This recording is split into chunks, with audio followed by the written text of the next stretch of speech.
Hello friends, welcome to our channel let's learn with Shivani. आज की video में हम हिंदी के 30 क्वेश्चंस को सॉल्व करेंगे। ये क्वेश्चन यूपी टेट के 2018-2019 सत्र में यही क्वेश्चन आए थे पेपर 1 में। हम PYQ सॉल्व कर रहे हैं। 2018-2019 के पेपर 1 के हम PYQ सॉल्व कर रहे हैं और यही क्वेश्चंस आपके यूपी टेट 2018-19 में आ चुके हैं।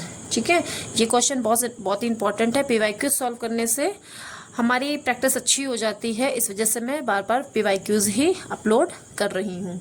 ठीक है, तो अगर आप भी अपनी प्रिपरेशन को स्ट्रॉन्ग करना चाहते हैं तो डेली प्रैक्टिस जरूर करते रहें। तो चलिए स्टार्ट करते हैं। Question number 1। क्वेश्चन नंबर 1 क्या है? कवि और उसकी रचना का कौन सा जोड़ा सही नहीं है? इस पे गलत वाला बताना है। ठीक है, गलत जोड़ा बताना है। Number 1 Shivraj Bhushan Bhushan.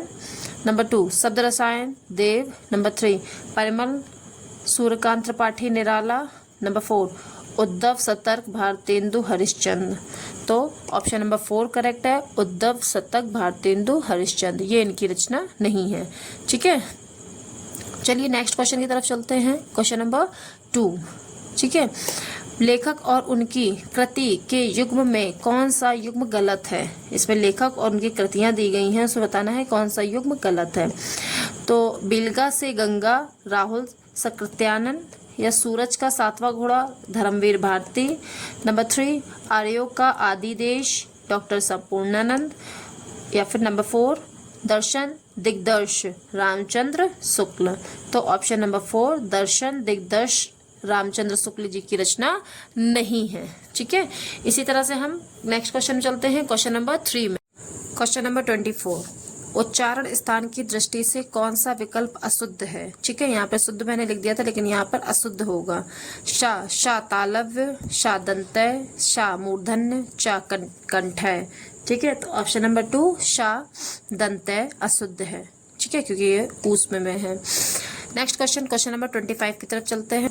Question number 25 निम्नलिखित में से कौन सा कथन अशुद्ध है? कथन अशुद्ध है।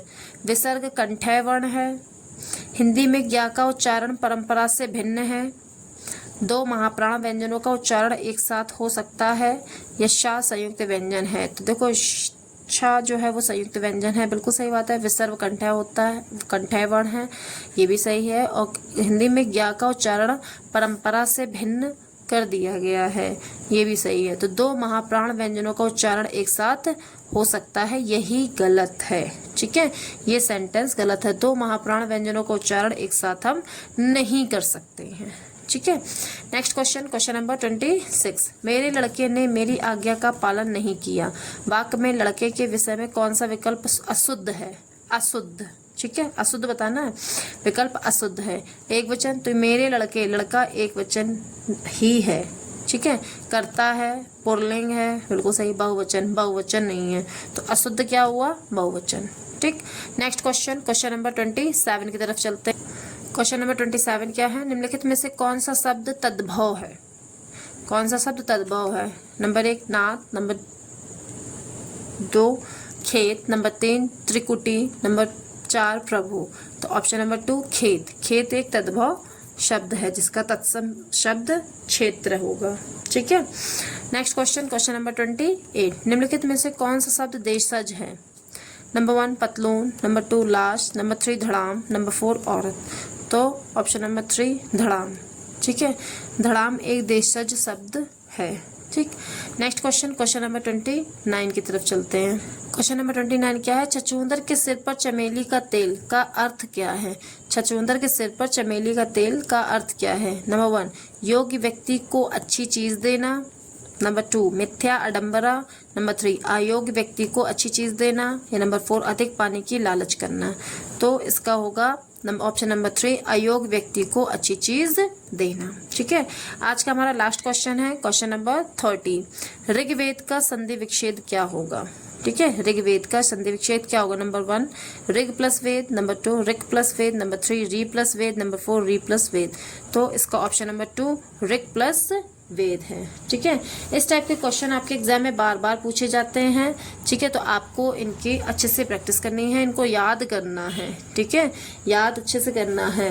तो आज फ्रेंड्स, आज हमने हिंदी के 30 क्वेश्चंस की पीवाईक्यूज किए थे। उम्मीद है ये वीडियो आपके प्रिपरेशन में हेल्पफुल होगी। वीडियो पसंद आए तो चैनल को लाइक कमेंट और शेयर सब्सक्राइब जरूर कर दीजिएगा, और हाँ बेल आइकन को जरूर दबाइएगा, क्योंकि जो भी मैं वीडियो अपलोड करूँ वो आप तक पहुँच जाए। ठीक है, चलिए मिलते हैं कल के नेक्स्ट वीडियो में। Okay, bye bye, take care. Question number 3 में क्या है? अर्वाचीन शब्द का विलोम होगा, क्या होगा? प्राचीन, नंबर 1, नंबर 2 अघतन, नंबर 3 अगुनातान, नंबर 4 सनातन। ठीक है, तो अर्वाचीन का मतलब होता है नया, तो इसका विलोम होगा प्राचीन। ऑप्शन नंबर 1 प्राचीन करेक्ट है।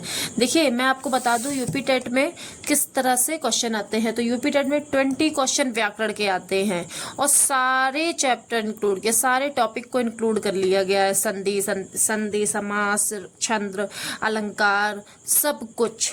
ठीक है, सब कुछ इसमें इंक्लूड करके 20 क्वेश्चन आपके व्याकरण से आते हैं, 5 से 6 क्वेश्चन आपके साहित्य के आते हैं, 1 से 2 क्वेश्चन आपके शिक्षा शास्त्र के आते हैं, हिंदी पेडागोजी के, और 2 से 3 क्वेश्चन आपके गद्यांश के आते हैं। ठीक है, मैं आपको फिर से बता दे रही हूँ, आपको ग्रामर इसमें बहुत स्ट्रॉन्ग करनी पड़ेगी, क्योंकि ग्रामर इसकी बहुत इंपॉर्टेंट है, और ग्रामर के इससे क्वेश्चन 20 आते हैं।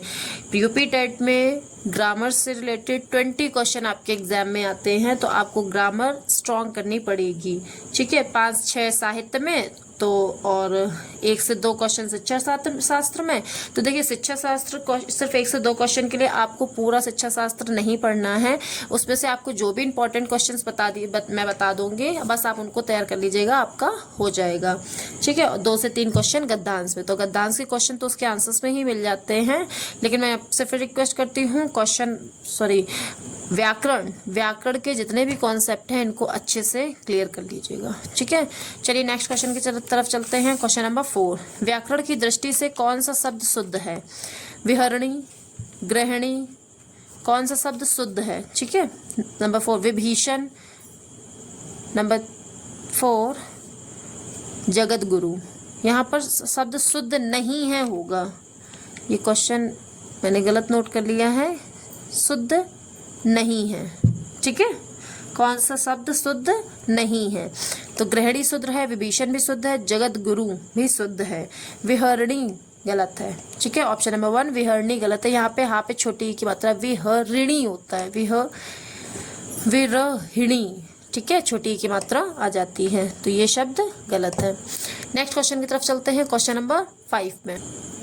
नेक्स्ट क्वेश्चन नंबर 5, निम्न में से किसका युग्म गलत है? गलत युग्म बताना है, मतलब इसमें जो दिया गया है वो जोड़ा गलत है, उसको बताना है। नंबर 1 लुटिया डुबाना, सारा काम चौपट हो जाना, ये तो सही है, मतलब तुमने मेरी लुटिया डुबा दी, मतलब कि सारा काम चौपट कर दिया। नंबर 2 सब्ज बाग दिखलाना, हरा भरा करना, सब्ज बाग होता है झूठे मूठे ख्वाब दिखलाना। ठीक है, तो यही युग्म इसका गलत है। मुट्ठी गर्म करना है, रिश्वत लेना, ये तो सही है। माई का लाल, साहसी व्यक्ति, जैसे कहते हैं ना, अगर माई का लाल हो तो सामने आओ, इस तरह से ये होगा साहसी व्यक्ति के लिए। तो इसका गलत युग्म क्या है? सब्ज बाग दिखलाना, जो होता है मीठे मीठे सपने दिखाना और करना कुछ नहीं। ठीक है, और इसका हरा भरा करना ये गलत है। तो ऑप्शन नंबर 2 सब्ज बाग दिखलाना, हरा भरा करना। ठीक है, नेक्स्ट क्वेश्चन नंबर 6, मेरी भव बाधा हरो, राधा नागर सोय, जातन की झाई पर श्याम हरित दुत होय। तो उपयुक्त दो में कौन सा अलंकार है? कौन सा अलंकार है? नंबर 1 अनियोक्ति, नंबर 2 यमक, नंबर 3 श्लेष, नंबर 4 रूपक। तो ऑप्शन नंबर 3 श्लेष। ठीक है, यहाँ पर हरित शब्द के 2 अर्थ हैं, तो उसमें श्लेष अलंकार का क्या होता है, किसी एक शब्द के कई अर्थ निकले तो वो वहाँ पर श्लेष अलंकार होता है। ठीक है, चलिए आगे बढ़ते हैं क्वेश्चन नंबर 7 की तरफ। क्वेश्चन नंबर 7 क्या है? गौशाला में कौन सा समास है? गौशाला, गौ की शाला में कौन सा समास है? तत्पुरुष, नंबर 2 द्वंद्व, नंबर 3 बहुब्री, नंबर 4 द्विगु। तो इसमें ऑप्शन नंबर 1 तत्पुरुष समास है। ठीक है, गौशाला में कौन सा समास है? तत्पुरुष समास। क्वेश्चन नंबर 8 देशभक्ति में कौन सा समास है? देशभक्ति में कौन सा समास है? द्वंद्व समास, नंबर 2 कर्मधार है, नंबर 3 तत्पुरुष समास, या नंबर 4 द्विगु समास। तो इसमें भी तत्पुरुष, ऑप्शन नंबर 3 होगा तत्पुरुष समास। ठीक है, देश की भक्ति, ठीक है, देश की भक्ति, तत्पुरुष समास। ठीक है, नेक्स्ट क्वेश्चन की तरफ चलते हैं। Question number 9। क्वेश्चन नंबर 9 में क्या है? प्रागैतिहासिक में निम्न उपसर्ग का प्रयोग है। प्रागैतिहासिक में निम्न उपसर्ग का प्रयोग है। नंबर 1, इसमें क्या था, ये मैंने पेपर में भी देखा था, इसमें टाइपिंग मिस्टेक थी, ये वाला स्ट्राक वर्ड लिख गया है, लेकिन इसका वर्ड प्राक होगा। ठीक है, ये पेपर में ही रॉन्ग आया था। ठीक, स्ट्राक का ये प्राक होगा, प्राग, प्रागित, तो इसमें नंबर 1 ही सही है, प्राक। तो यहाँ ये स्ट्राक ना होके प्राक होगा, लेकिन ऑप्शन में 2018 में आपका यही लिख के आया था। ठीक है, यही इसका करेक्ट ऑप्शन है। टाइपिंग मिस्टेक से हुआ हो या जैसे भी हुआ हो, लेकिन ये इस तरह से ही आया था। ठीक है, नेक्स्ट क्वेश्चन नंबर 10। बहिष्कार का संधि विच्छेद क्या है? बहिष्कार का संधि विच्छेद क्या है? नंबर 1, बहि प्लस सकार, बहिष प्लस अकार, बही प्लस कार, नंबर बहिर प्लस कार। तो ऑप्शन नंबर 3, बही प्लस कार, बहिष्कार। ठीक है, ये इसका ऑप्शन करेक्ट है। नेक्स्ट क्वेश्चन नंबर 11 की तरफ चलते हैं। क्वेश्चन नंबर 11, वैदेही वनवास किसकी रचना है? वैदेही वनवास किसकी रचना है? वैदेही यहाँ पर सीता माता के लिए बोला गया है। नंबर 1, अयोध्या सिंह उपाध्याय हरिऔध की, नंबर 2 रामधारी सिंह दिनकर की, नंबर 3 मैथिली शरण गुप्त की, या नंबर 4 श्रीधर पाठक की। तो ऑप्शन नंबर 1 अयोध्या सिंह उपाध्याय हरिऔध। ठीक है, मैथिली वनवास किसकी रचना है? अयोध्या सिंह उपाध्याय हरिऔध जी की। ठीक है, प्रश्न नंबर 12, अलंकार में किस उपसर्ग का प्रयोग है? अलंकार में किस उपसर्ग का प्रयोग है? नंबर 1 अल, नंबर 2 अल, नंबर 3 अलन प्लस अलम। तो ऑप्शन नंबर 4 अलम शब्द का उपसर्ग है किसमें? अलंकार में। ठीक है, next question number 13। Question number 13 में क्या है? यह पुस्तक किसकी है? में रेखांकित शब्द का पद परिचय बताइए। तो यहाँ पर यह पुस्तक का नाम नहीं दिया गया है, यह वर्ड से समझते हैं। तो यह एक सर्वनाम है, तो पता ही है। ठीक है, किसकी है? तो ये स्त्रीलिंग है। ठीक है, और पुस्तक है तो एक वचन है, तो सार्वनामिक में आता है ये। ठीक है, कौन सा सर्वनाम तो है, लेकिन सार्वनामिक विशेषण में है। पुस्तक विशेष है। क्या विशेष है? पुस्तक, और एक वचन स्त्रीलिंग है। तो इसका ऑप्शन नंबर 1 ही करेक्ट होगा। आगे भी पढ़ लेते हैं। ऑप्शन नंबर 2 में सर्वनाम, एक वचन, स्त्रीलिंग नहीं। नंबर 2 गुणवाचक विशेषण, तो गुणवाचक तो इसमें नहीं है। पुस्तक विशेष, एक वचन नहीं। नंबर 2 संबोधन अव्यय नहीं है। इसका फर्स्ट नंबर आंसर होगा सार्वनामिक विशेषण, पुस्तक विशेष, एक वचन, स्त्रीलिंग। ठीक है, क्वेश्चन नंबर 14, विश्लेषण शब्द का विलोम होगा। क्या होगा विश्लेषण शब्द का विलोम? विवेचन, संश्लेषण, व्याख्या, विभाजित। ठीक है, तो ऑप्शन नंबर 2 संश्लेषण होगा। क्या होगा? संश्लेषण। ठीक है, नेक्स्ट क्वेश्चन की तरफ चलते हैं। Question number 15। Next question number 15, निम्नलिखित में से ऊष्म व्यंजन कौन से हैं? ऊष्म व्यंजन श, श, श, ह, यही तो ऊष्म है। 4 व्यंजन ही तो ऊष्म व्यंजन होते हैं। तो ऑप्शन नंबर 1 श, श, ह। यहाँ पर बा था, वो भी एग्जाम में टाइपिंग मिस्टेक से ही हुआ था, बा कर दिया था, लेकिन मैंने यहाँ पे इसमें करेक्ट नोट किया है श। नंबर 2 अ, ब, श। नंबर 3 च, छ, ज। नंबर 4 य, र, ल। ठीक है, तो श, श, श ऊष्म व्यंजन है, ऑप्शन नंबर 1। ठीक है, नेक्स्ट क्वेश्चन नंबर 16, घोंसले में चिड़िया है में कौन सा कारक है? नेक्स्ट क्वेश्चन नंबर 16, घोंसले में चिड़िया है में कौन सा कारक है? नंबर 1 अधिकरण कारक, नंबर 2 संबंध कारक, नंबर 3 अपादान कारक, नंबर 4 संप्रदान कारक। तो ऑप्शन नंबर 1 अधिकरण कारक। ठीक है, नेक्स्ट क्वेश्चन नंबर 17 को देखते हैं। कनुप्रिया के रचनाकार कौन है? कनुप्रिया के रचनाकार कौन है? नंबर 1 नागार्जुन, नंबर 2 रागे राघव, नंबर 3 धर्मवीर भारती, नंबर 4 भगवती चरण वर्मा। तो ऑप्शन नंबर 3 धर्मवीर भारती। ठीक है, क्वेश्चन नंबर 18 का हमारा क्वेश्चन क्या है? प्रलुत स्वर कौन सा है? प्रलुत स्वर कौन सा है? नंबर 1 ओम, नंबर 2 ओम, नंबर 3 औम, नंबर 4 ओम। तो ऑप्शन नंबर 2 ये करेक्ट है, ओम। जिसमें दीर्घ स्वर से भी ज़्यादा समय लगता है वो प्रलुत स्वर होता है। तो यही एक ऐसा वर्ड है जिसमें दीर्घ स्वर से भी ज़्यादा समय लगता है। क्वेश्चन नंबर 19 की तरफ चलते हैं, देखते हैं क्वेश्चन नंबर 19 में क्या है। नेक्स्ट क्वेश्चन नंबर 19, राम आम खाता है में वाच्य का कौन सा रूप है? ठीक है, राम आम खाता है में वाच्य का कौन सा रूप है? देखिए ये तो एक सिंपल सा सेंटेंस है, तो इसमें कृतवाच्य है। ठीक है, हम ऐसे समझ सकते हैं, एक्टिव जानते हैं आप, इंग्लिश में एक्टिव पैसिव करवाए जाते हैं। राम आम खाता है एक्टिव है, और राम के द्वारा आम खाया गया ये एक पैसिव है। तो जब के द्वारा लगता है तो भाववाच्य या कर्मवाच्य आता है, लेकिन अगर ये एक्टिव है तो ये कृतवाच्य में होगा। किस में होगा? कृतवाच्य में। ठीक है, उभयवाच्य कोई वाच्य नहीं होता है, ये गलत है। तो ऑप्शन नंबर 1 कृतवाच्य करेक्ट है। ठीक है, नेक्स्ट क्वेश्चन नंबर 20, रही मन पानी राखिए बिन पानी सब सून, पानी गए न उबरे मोती मानुस चून। इस दोहे में कौन सा अलंकार है? ठीक है, इसमें इस दोहे में अलंकार बताना है। नंबर 1 श्लेष, नंबर 2 रूपक, नंबर 3 उपमा, नंबर 4 उत्प्रेक्षा।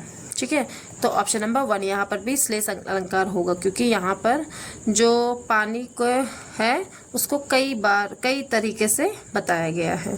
ठीक है, कई अर्थ में बताया गया है। ठीक है, नेक्स्ट क्वेश्चन नंबर 21 में आगे बढ़ते हैं। क्वेश्चन नंबर 21, निम्नलिखित में से कौन सा शब्द शुद्ध है? शुद्ध शब्द बताना है।